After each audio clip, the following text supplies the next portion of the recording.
Guys, today what I'm going to talk you through the commonalities that I see with wedge play and how to improve your wedge play, okay?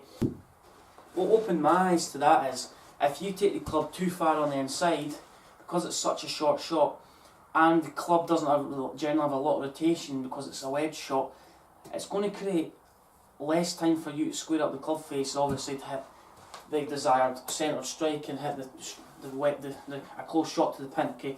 But it's different for everyone, different principles for everyone. So the thing I always say is the two main important things we're going to focus on today is swing arc and the position of our body. So the tilting of the axis, there's not too much tilting of the body, meaning I get told that's when there's no tilting of the shoulders back or forward. But the first thing that I see is when people take the club too far on the inside. So this is the error I see. So too many golfers take the club too far on the inside the target line.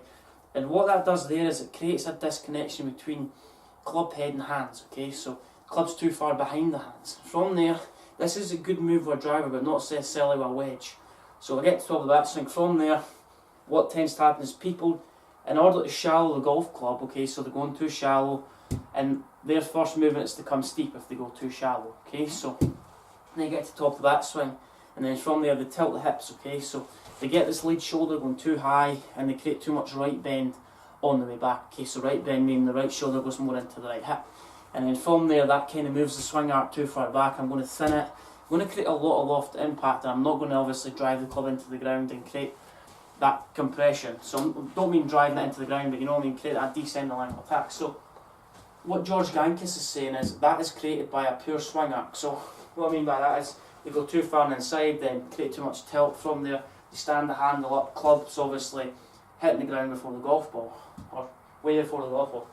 So what he's saying is, or this is kind of my own theory, I get people that I'm teaching to set up with their feet slightly to the left, okay? So if you've not visited my Instagram page already, I've put a video up this week about that, the philosophy behind setting up slightly to the left. It's going to help you obviously turn your hips through the golf ball a bit more efficiently. So we turn the left hip out, so the left foot, the left toe's almost in level with the right foot, okay? So what that does is it allows the club to stay more in front. So the idea with wedge play is, the tip I always give to golfers who struggle with wedge play is always try and keep the club in front of your right shoulder, because that's going to create a slightly steeper angle of attack, okay, but it's going to create more consistencies. So we get to the top, we don't want to go around like this, because that's going to create too much curve to the left.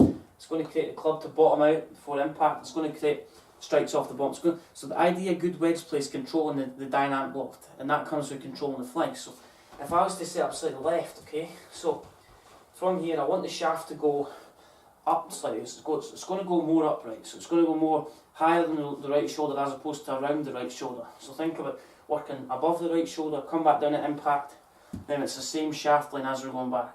So get to top.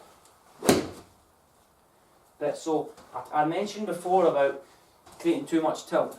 So people try and jump with their feet off the ground to create power. What I say with wedge play is always try and keep your feet on the ground. So if you keep your feet on the ground, you're not going to create too much tilt. So if I'm walking, right, and I keep my feet flat on the floor, I'm not going to create much tilt. But if I go on my tiptoes, I'm going to create a lot of tilt. So guys, I get to the top of the backswing, okay. So I'll go down the line. So if I lift my toes off the ground, then that creates a lot of tilt on the shoulders. This lead shoulder gets a little bit too low on the way back, and then from there it's going to go high. So we need to feel like we're keeping our feet planted. So it's all, if we keep our feet planted, then the body's going to obviously create the power. So we get to the top of the backswing, and then from there, so keep your feet planted, club shaft goes more upright on the way back, more in line with your right shoulder, but it goes more upright. And then from there, I'm keeping the feet planted as I come back down, but I'm just returning the body, or rotating the body, sorry, through to the impact position. So I see a lot of golfers who get into this position, take the club back and then side, stand the chest up. But you say I'm standing the chest up, but you need to rotate, okay? So they keep the chest back. The idea is to try and rotate the shoulders and the hips to try and obviously get through to impact position.